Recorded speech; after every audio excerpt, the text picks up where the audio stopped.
formação em si, seminarística naquela época, também trazia um pouco do viés da teologia da libertação? Sim, em muitos Como lugares. o senhor encarava essa situação? Na época, via realmente como um caminho possível, Sim, viável? encantado com aquilo. Durante a minha filosofia, ficava lendo aquelas coisas, Certo. decidi fazer, enfim, não vou entrar em muitos detalhes, para não expor nome de ninguém, É isso, vai lá. mas na teologia, até o começo da teologia, eu lia teologia da libertação e criticava a instituição eclesial, porque que não assume essa teologia como Certo. a única teologia oficial, Certo. porque é a única que é boa. Tinha aquele tipo de mentalidade ideologizada. Claro que a teologia da libertação tem algumas coisas boas. Sim.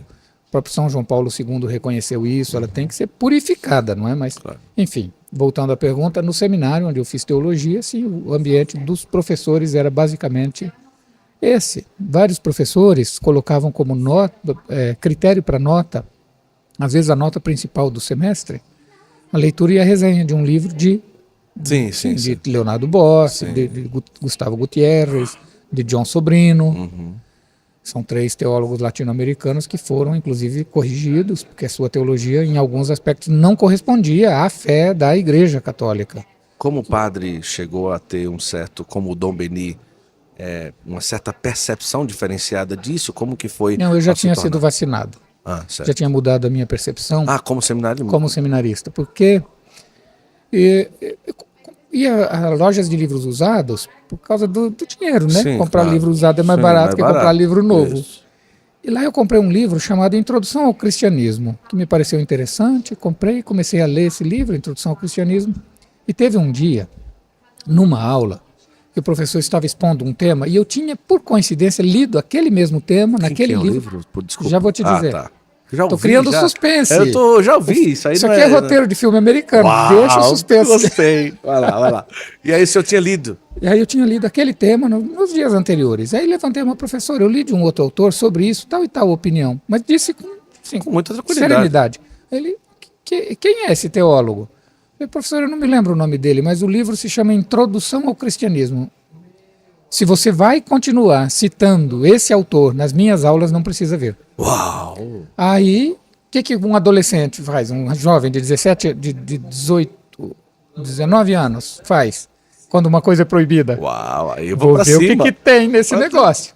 Joseph Ratzinger. É o que eu ia falar agora. Foi meu Ele encontro com mesmo. Ratzinger. Caramba. Fim do meu primeiro ano de teologia. Mudou a minha percepção, porque daí eu li aquele livro várias vezes. Não é um livro que se entenda com uma leitura única. Sim. Ratzinger foi se tornando mais simples com o passar do tempo, É. sem perder profundidade. Isso. O início dele, ele tem muito aquele jeito acadêmico alemão que ele felizmente foi perdendo. Mas mesmo naquele período, mais alemão dele, mais teórico, a substância espiritual da teologia era muito presente. Aí depois disso fui ler outro, O Novo Povo de Deus, eu fui ler, a época era Dogma e Anunciação, tem uma nova edição que se chama Dogma e Anúncio, a Igreja e a Unidade das Nações, um livretinho. Fui devorando o que tinha, não era muito o que tinha sobre ele em português. O professor se revoltou.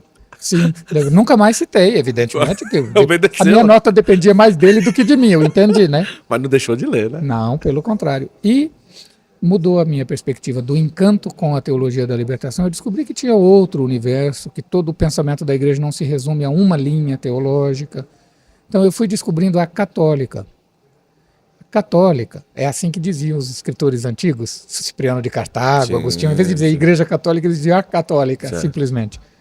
Desde o início, é da característica do catolicismo a pluralidade interna. Toda forma de entender catolicismo de modelo único não é católica.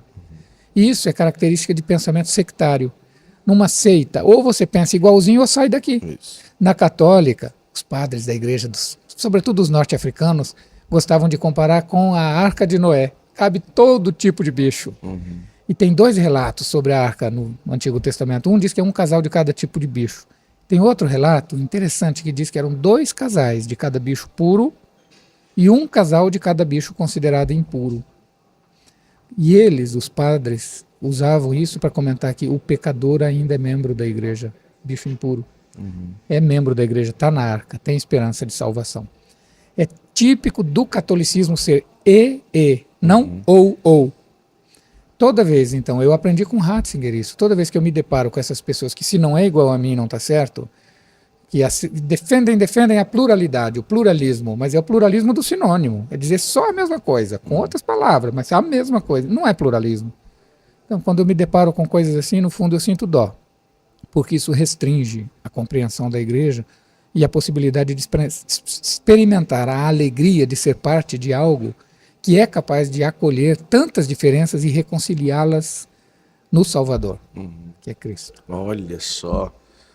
E O dia que eu contei isso para o Papa Bento XVI, emérito, o senhor teve a oportunidade? Só 12 vezes eu me encontrei com ele na casa dele. Só 12. Na casa dele? Não todas na casa, algumas no jardim. Mas na época que o senhor estava estudando por lá, não? Não, depois de padre. Olha que maravilha. Depois de padre. Como que tipo, essas 12 vezes foram possíveis, assim? O senhor criou uma certa proximidade com ele? Em 2008, eu colaborei como auxiliar de secretaria no Sínodo dos Bispos. Certo. Lá eu conheci Monsenhor Georg Genswein, o secretário dele. Ah, tá. Nunca tirei proveito da amizade com o Monsenhor Genswein durante o pontificado de Bento, mas depois que ele ficou emérito, eu resolvi me aproveitar da amizade. Ainda há tempo, né? E eu me aproveitava pedindo para me encontrar com o Bento. Rezei terço com o Bento, troquei rosário com o Bento, concelebrar com o Bento é uma coisa interessantíssima, emérito. Primeiro, eu tinha agendado de me encontrar com ele numa quarta-feira à tarde, Certo.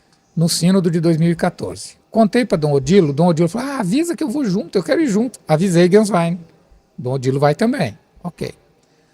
Genswein mudou o dia do nosso encontro, não, era quinta, ele mudou para quarta, e se encontrou com Dom Odilo, avisou Dom Odilo, e Dom Odilo, não é que esqueceu de me avisar? Foi sozinho. Foi sozinho. Bem, perdi. Mas Deus, que é bom e justo, tirou o pequeno e deu o grande.